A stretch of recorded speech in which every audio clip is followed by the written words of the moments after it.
Bonjour. Heureux ceux qui croient sans avoir vu, mais pour certaines personnes, il est nécessaire de voir pour croire, comme saint Thomas qui a eu besoin de mettre ses mains dans les plaies du Christ pour croire à la résurrection. Et donc, Jésus nous a laissé un signe pour notre temps et il avait bien indiqué qu'il allait laisser ce signe qu'il a appelé donc le signe de Jonas. C'est-à-dire Jonas, c'est une personne qui était restée 3 jours dans le ventre d'un gros poisson ou d'une baleine et qui ensuite en est sorti, et c'est le signe de la résurrection. Et le linceul est vraiment le signe de la résurrection. Alors, bien sûr, à une certaine époque, on a essayé de lui tordre le cou par la datation au carbone 14 qui a révélé que cette pièce datait seulement du Moyen-Âge. Sauf que, premièrement, la datation au carbone 14 est invalide parce que le linceul a subi de nombreux incendies qui déjà auraient pu fausser la teneur en carbone. Et deuxièmement, il avait été ravaudé par des religieuses au Moyen-Âge. Et donc, si les fibres datées correspondent au ravaudage du Moyen-Âge, pas étonnant qu'on trouve quelque chose, donc un résultat qui soit postérieur à l'époque du Christ. Mais en tout cas, ce qui est sûr, c'est que avant le Moyen-Âge, on voit de multiples représentations du suaire avec ses caractéristiques.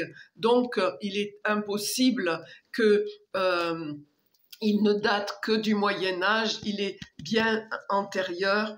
Et je vous invite vraiment à aller voir les dernières vidéos sur ce sujet, parce que le suaire est l'objet le plus étudié au monde, des milliers d'heures de recherche là-dessus, et qui ne font que nous prouver que même à notre époque, on ne peut pas faire la même chose, et que en plus c'était une image en négatif à une époque où les photos n'existaient pas, et donc personne n'aurait pensé à faire cette image en négatif.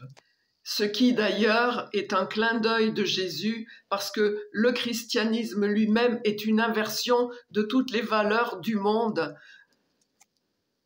Ça, je l'ai déjà expliqué dans une autre vidéo. Et donc, pour les personnes athées qui refusent comme explication le fait que Jésus serait Dieu incarné qui est mort et qui est ressuscité, qu'est-ce qu'il leur reste comme explication? Que Jésus aurait été un extraterrestre ou qu'il aurait été un homme du futur venu d'une autre dimension? Eh bien, même dans ces conditions, cet homme-là, il aurait été prêt à donner sa vie, à mourir de façon atroce pour nous sauver, pour nous dire l'urgence de son message. Donc, même dans ces conditions-là, il est vraiment urgent de s'intéresser à ce qu'il a eu à nous dire et de lui faire confiance.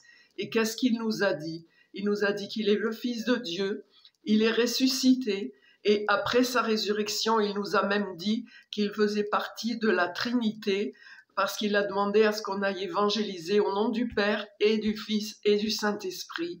Donc, c'est vraiment encore un retour à la case départ, et qui ne nous laisse pas d'autre choix que de croire ce qu'il nous a enseigné. J'espère que vous suivrez mon raisonnement, que ça vous incitera à vous renseigner sur la question. Je vous dis au revoir, à bientôt sur une autre vidéo. N'oubliez pas de liker, de commenter, de partager et de vous abonner pour m'encourager et pour favoriser la diffusion de ces vidéos. Au revoir, que Dieu vous bénisse.